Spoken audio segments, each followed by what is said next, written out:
कब कहा? बारहा कहा है सर, शॉर्ट्स प्ले कर सकते हैं, मतलब वो अपनी तकरीर में कहते हैं कि हम बैठ सकते हैं। ये क्या बात हुई? ये तो शरायत है, इसमें बहुत बातें हो चुकी, शर्तों के साथ तो बातें नहीं होती उनका। मुझे आप गलत साबित कीजिए।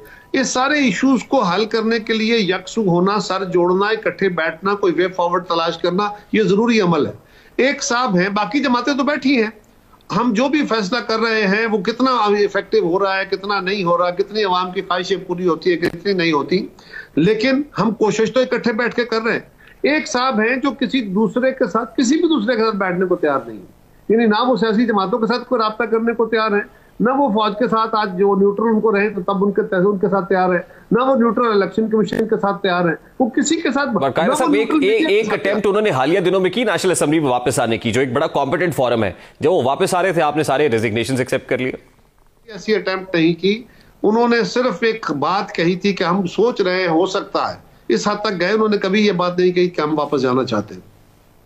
ऑब्वियसली जब वो वापस आने के लिए कर रहे थे कि लीडर ऑफ द ऑपोजिशन की बात करें, चेयरमैन पब्लिक अकाउंट्स कमेटी की बात करें, और बाकी किसके साथ करें? अपने घर बैठ के करें। उन्होंने एक वफ्द भेजा था स्पीकर कौमी असेंबली के पास। देखिए उस वक्त तक सूबाई असेंबलियां वो तोड़ चुके थे, वो जो बुलेट उन्होंने फायर करनी थी वो कर चुके थे। उसके बाद उनके पास ये जवाब खत्म हो गया था। उसके बाद उनकी ये बातें सुनना और मानना मुनासिब नहीं रह गया था हमारे लिए। लेकिन किसी एक नुक्ते पर तो इत्तेफाक करना पड़ेगा सर, कहीं ना कहीं तो बैठना पड़ेगा। फिर हमें तो कभी इनकार नहीं है। कौन है जो नुक्ते पे बैठने को तैयार नहीं?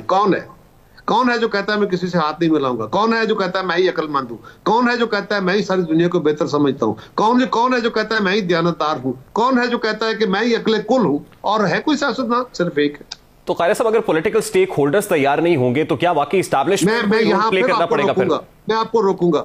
कौन से पॉलिटिकल स्टेक होल्डर तैयार नहीं है? एक पॉलिटिकल स्टेक होल्डर तैयार नहीं है। उसको आइसोलेट करें। अगर मैं हूं, पीपल्स पार्टी मुझे कहे, अगर मुस्लिम लीग है उन्हें कहे, मौलाना है उन्हें कहे, अगर इमरान खान है तो फिर सबको क्लब करके उसके साथ क्यों जोड़ देते हैं? वो कहते हैं हम बैठने के लिए तैयार है, इलेक्शंस की तारीख दें। कौन कहता है? किसने कहा? कहा इमरान ने? इमरान खान साहब ने 12 आ गया इलेक्शंस की तारीख दे, हम बैठ जाते हैं। कब कहा? 12 कहा है सर, शॉर्ट्स प्ले कर सकते हैं, मतलब वो अपनी तकरीर में कहते हैं कि हम बैठ सकते हैं। मैं आई विल वेलकम दिस। उनका मुझे आप गलत साबित कीजिए। इमरान खान का कोई एक स्टेटमेंट कि मैं हुकूमत या अपोजिशन के साथ बैठ के बात करने को तैयार हूं। उन्होंने हमेशा कहा कि पहले इलेक्शन की डेट। जी यही मैं कह रहा हूं, मशरूत मुज़ाकरात की बात कर रहे हैं। ये तो शरायत है, इसमें बहुत बातें हो चुकी, शर्तों के साथ तो बातें नहीं होती। ये तो शरायत है ना, यानी पहले आप अंगूठे किसी की इशारे पर आके कहे कि बात करो, ऐसे नहीं होता। दुनिया में कभी ऐसे डायलॉग नहीं हुए। हाँ, हम कहते थे कि मुतालबा रखें, शर्तें ना रखें, मुतालबा रख के बात करें। वो तो अपनी जगह से बार बार फिसलते रहे, अपनी पोजीशन चेंज करते रहे इमरान खान। कायरा साहब, इस वक्त पॉलिटिकल इंस्टेबिलिटी है, इसमें कोई दो राय नहीं है। इकोनॉमिक इंस्टेबिलिटी है, लोग परेशान है, इसमें कोई दो राय नहीं है। आज एक इतना बड़ा सानेहा हो गया, सिक्योरिटी इश्यूज भी हैं।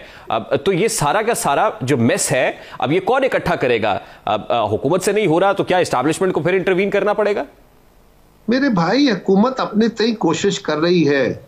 लॉ एंड ऑर्डर की सूरत हाल में हुकूमत मरकजी भी काम करती है, सूबाई हुकूमतें भी काम करती हैं, इंटेलिजेंस भी काम करती है, सब मिलकर काम करते। लेकिन ये जो अफरियत है इंतहा पसंदी का, ये सूबाई मरकजी हुकूमतों से या एजेंसियों के साइज से बड़ा है। इसमें किसके अंदर तो सारी सोसाइटी को शामिल होना होगा। साहब, अब एक इलेक्शंस का माहौल बन रहा है। इलेक्शंस का जब माहौल होता है तो उसमें जो पॉलिटिकल डिवाइड है, सियासी नारेबाजी है, वो तो ज्यादा बढ़ जाती है। उसमें तो बैठकर बातचीत करने के शायद वो हालात साजगार नहीं होते जितने पहले आप कर सकते हैं। अब 33 हलकों के ऊपर जो बाई इलेक्शन हो रहा है, इमरान खान साहब ने उस पर कंटेस्ट करने का फैसला किया है। उसके बाद 2 सूबों के अंदर इलेक्शंस है, उसके बाद मुल्क को जनरल इलेक्शन की तरफ बढ़ना है, क्योंकि इलेक्शन ईयर तो है। आपको लगता है कि ये सारा कुछ at this point in time possible हो सकेगा? मतलब इतनी सियासी हलचल। देखिए क्या करेंगे, ये तो आईनी जरूरत है, आईनी रास्ता है, बहुत हैवी कास्ट है इसकी, बहुत मतलब बार बार इलेक्शन कराने की जो इतना बहुत बड़ा फाइनेंशियल बर्डन है, ये भी एक है। और फिर एडमिनिस्ट्रेटिव इश्यूज भी हैं, बिलाशुबा एक बोझ है। लेकिन ये आइन का तकाजा है। अब जो उन्होंने असेंबलियां डिसॉल्व की हैं वो है तो आइन और कानून के मुताबिक, लेकिन उसकी कास्ट क्या है, हालात उससे क्या जनरेट ले रहे हैं, नीयत क्या है, ये सारा कुछ देखें तो फिर इसमें बदनीति भी शामिल है। लेकिन आईनी तकाजा इसको पूरा तो करना पड़ेगा, हालात कुछ भी हो। क्योंकि वजीर कानून का एक स्टेटमेंट हमने देखा और कहा कि तारीख में ऐसे हवाले हैं जब बदतरीन सैलाब आए, मुल्क शायद इस चीज का मुतकाजी नहीं, हालात ऐसे नहीं थे कि इलेक्शंस हो सके, तो इलेक्शंस डिले हुए हैं। आपको लगता है आज इलेक्शंस डिले होने चाहिए? नहीं, मैं इस पे क्या बात कह सकता हूं, ये बात आइन के अंदर दर्ज है।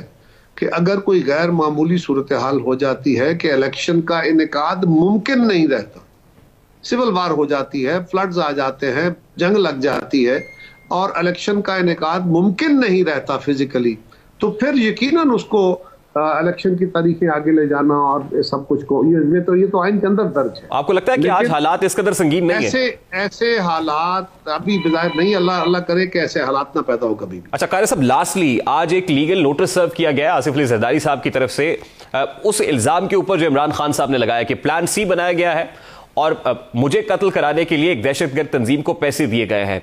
How do you see this? इसके ऊपर पार्टी अपना मौक़िफ़ बड़ा जोरदार बयान कर चुकी है। हम सियासी तौर पर मुखालफत में जरूर थे और हैं, लेकिन इमरान खान ने इससे पहले भी ये हर्जा सराई की है, गलत इल्जाम, झूठे इल्जाम लगाते रहे हैं। लेकिन अब उन्होंने पाकिस्तान के साबिक सदर और पीपल्स पार्टी के सरबराह को ये कहा है कि उन्होंने दहशत गर्दों को पैसे दिए हैं और पाकिस्तान की एक ताकतवर एजेंसी के लोग उसमें शामिल हैं, यानी वो पाकिस्तान की एजेंसियों को भी मुलव्वस कर रहे हैं, इदारों को भी। और वो कह रहे हैं कि ये जुर्म होना शुरू हो गया है। एक होता है ना प्लान हुआ है, एक होता है उसकी एग्जीक्यूशन शुरू हो गई है। सो ये बहुत संजीदा इल्जाम है, इसको भरपूर तरीके से इन्वेस्टिगेट होना चाहिए।